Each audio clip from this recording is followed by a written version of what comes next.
My grandmother always told me it was better to be an old man's fancy than a young man's fool. Most people hear that and think it's terrible advice. I think it's one of the smartest things she ever taught me. Everybody got to hear Hannah Bloom's version of events. Her children heard it, her friends heard it, half the town heard it. She even put it on the internet for strangers to read. And judging by some of the comments I saw, most of y'all thought it was hilarious when she pushed me into Mason's grave. Funny, because nobody ever bothered to ask me what happened. Nobody asked how I got there. Nobody asked what Mason told me. Nobody asked what Hannah left out. My name is Jessica White. I'm 40 years old, and according to the story everybody loves to tell, I'm a homewrecker. A gold digger. A desperate woman who chased after a married man old enough to be her father. Maybe some of that is true. Maybe it isn't. What I do know is this: I didn't break up a happy marriage. There wasn't a happy marriage left to break. That's the part Hannah conveniently leaves out. She'd have you believe that Mason and I met when he came out of retirement and started working at the company where I work. That's what she told everybody. That's what she wants people to believe. The problem is, it isn't true. I met Mason 10 years before any of that happened. 10 years before the funeral. 10 years before the heart attack. 10 years before Hannah ever learned my name. And if we're telling the truth, Mason pursued me, not the other way around. See, what had happened was, when Mason and I first met, I had just been hired as a junior executive, and our CFO assigned Mason to onboard me and act as my mentor. We connected almost immediately and became fast friends. Most people would wonder what a 30-year-old woman and a man pushing 60 could possibly have in common. The answer? Quite a lot. I was raised by my grandmother and had been told my entire life that I was an old soul. Mason and I loved the same music. We were both fascinated by history. And we were both serious foodies. One of Mason's favorite things was finding little hole-in-the-wall restaurants and taking me there during lunch breaks. One day he told me about a new restaurant that was opening downtown. He was unusually excited about it. They were having a soft opening that evening and he asked if I'd meet him there for dinner. I didn't think much of it at the time. We were friends, so I said yes. That night, the conversation flowed as naturally as it always did. We talked about work, politics, music, food. Then I asked a question that changed everything. I asked him why he invited me instead of his wife. The smile on his face dimmed just a little. Not much, just enough for me to notice. He told me he had invited Hannah. She'd said no. That answer opened a door. A door that, looking back, probably should have stayed closed. For the next hour, Mason told me about his marriage. He told me that he and Hannah grew up together. High school sweethearts, college sweethearts, married right after graduation. The kind of love story people write songs about. He said he truly loved her when they were younger. Maybe he still did, but somewhere along the way something had changed. He told me he felt like he'd missed out on living. Like he'd gone straight from being Hannah's boyfriend to being Hannah's husband without ever figuring out who he was in between. He said he tried talking to her about it over the years. He said she never really understood what he meant. And as the years passed, they stopped feeling like husband and wife and started feeling like two best friends sharing a house. At least that's how Mason told it. Then he asked me why I was still single. My answer to that question always made people uncomfortable. It usually made them judge me too. I told him the truth. I only dated with purpose. I wasn't looking for a boyfriend. I was looking for a husband. And I wasn't willing to settle. My future husband needed to be at least 6 feet tall. He needed to earn at least $200,000 a year after taxes. He needed to drive a luxury car. He needed a net worth of at least $1 million that didn't include his home or annual salary. And that was just the beginning of the list. I know that probably sounds shallow. Most people hear requirements like that and immediately decide a woman is a gold digger. But I spent my 20s watching smart women waste years on men with big dreams and empty pockets. Men who couldn't provide, men who couldn't commit, men who always had potential but never seemed to accomplish anything. If I was going to give someone my youth, my time, and eventually my children, I wasn't interested in gambling on potential. Mason laughed. That's it? He asked. I laughed too. Not even close, I said. That's just the beginning. Then he leaned back in his chair, smiled, and said something that caught me completely off guard. Sounds to me like I qualify. I remember staring at him for a second. Not because of what he said, but because of how he said it. And because, until that moment, I honestly hadn't realized Mason was flirting with me. Nothing inappropriate happened that night, but I do think a line was crossed, and at the time I truly didn't know how I felt about it. Looking back, I think Mason was testing the waters. Looking back, I think I was too. At the time, though, I told myself we were just friends. Good friends. That's all. As time went on, our relationship became more and more intimate. Not physically, emotionally. Mason told me more and more about his relationship with Hannah and the things he wished he could change. He told me about his children and grandchildren and how he wished they lived closer so he could be a bigger part of their lives.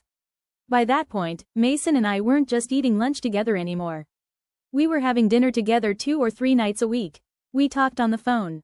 We texted. We shared memes. Little things. The kind of things people do when they enjoy each other's company. If I had a bad day at work, Mason was the first person I wanted to call. If Mason had an argument with someone at work, I was the first person he told. If one of his kids called, he'd tell me what they talked about. If I went on a date, Mason wanted to know how it went. Looking back now, I can admit something I didn't want to admit back then. The emotional affair had already started. Neither of us was calling it that. But that's exactly what it was. One night over dinner, I finally asked a question that had been bothering me for months. Mason, does Hannah know how much time we spend together? He didn't answer right away. Instead, he took a sip of his drink. Looked away, then sighed. No, I already knew the answer. Still, hearing him say it out loud felt different. I nodded and stared down at my plate. Because a man doesn't hide a friendship from his wife unless he knows something isn't right. Mason, I said carefully, I don't want to be responsible for problems in your marriage.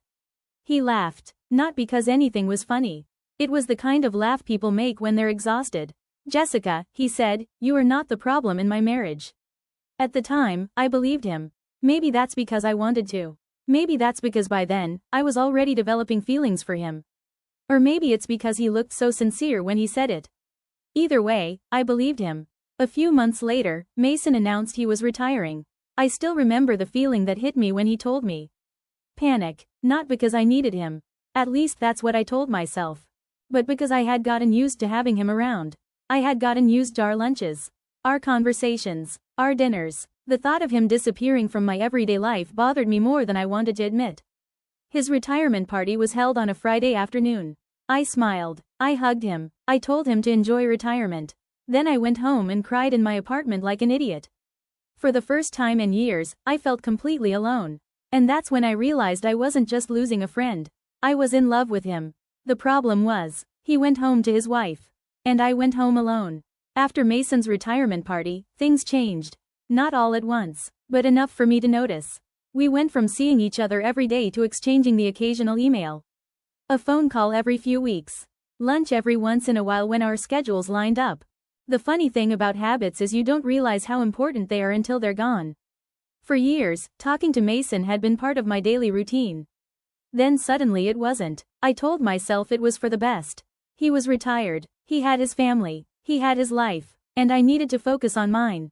Then life threw me a curveball. Somebody hit my car while it was parked outside my office. They didn't leave a note. They didn't leave their insurance information. They just hit it and drove off. At first, I thought it wasn't that bad.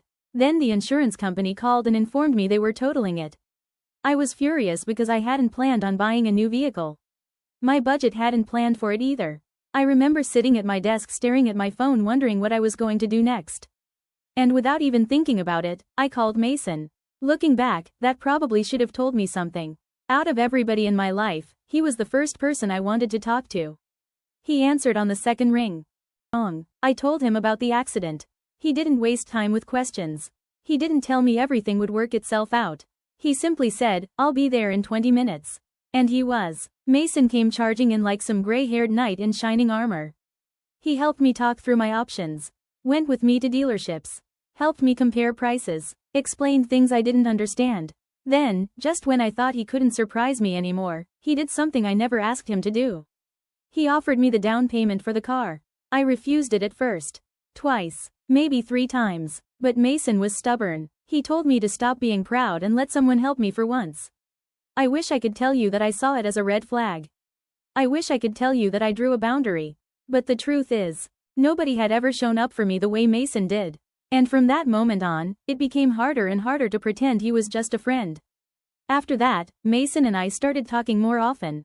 Not every day, but close enough. Whenever something happened in my life, somehow he always seemed to know about it. And whenever something happened in his life, I was usually one of the first people he told. That's why I wasn't surprised when he called me one afternoon sounding bored out of his mind. "Retirement sucks," he announced.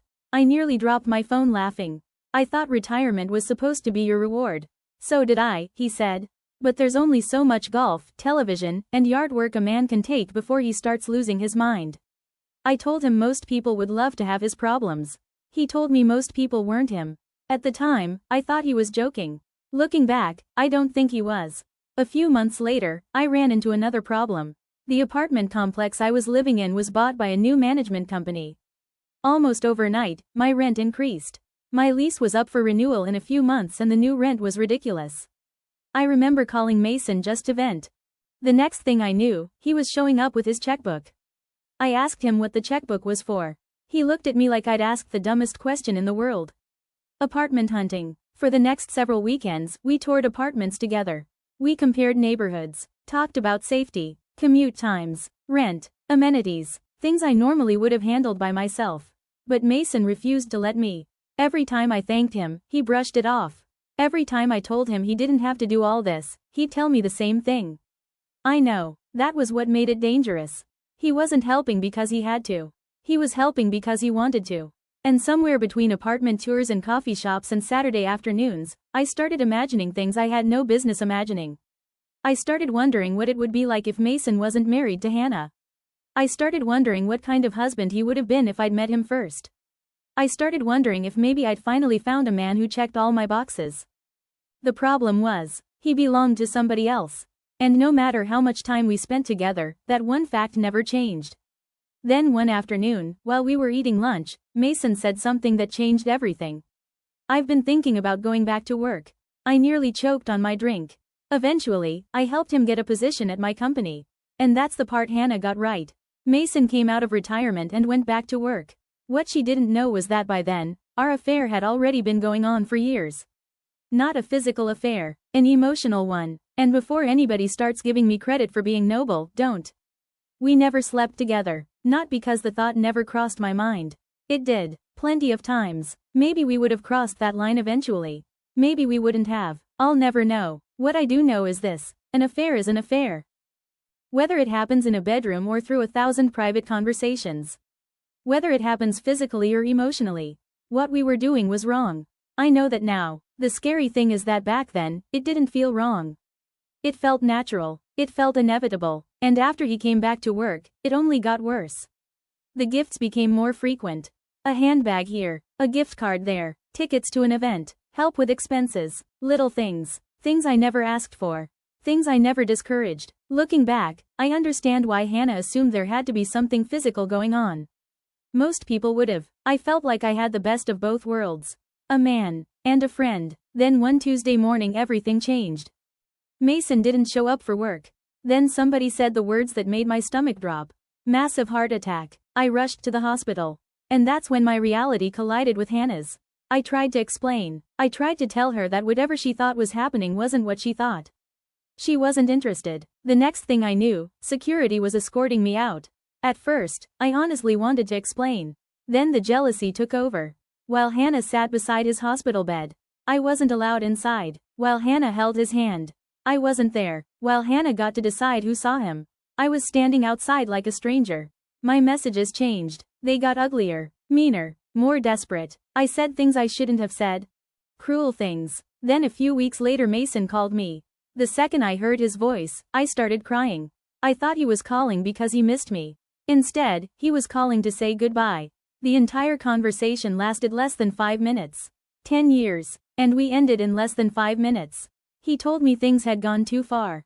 He wanted to spend whatever time he had left fixing his marriage. He wanted to focus on his wife. His family. Then he told me to stop calling Hannah. To let them move on. And that's when something inside me broke. Because for 10 years I'd been building a future inside my head. A future Mason had never actually promised me.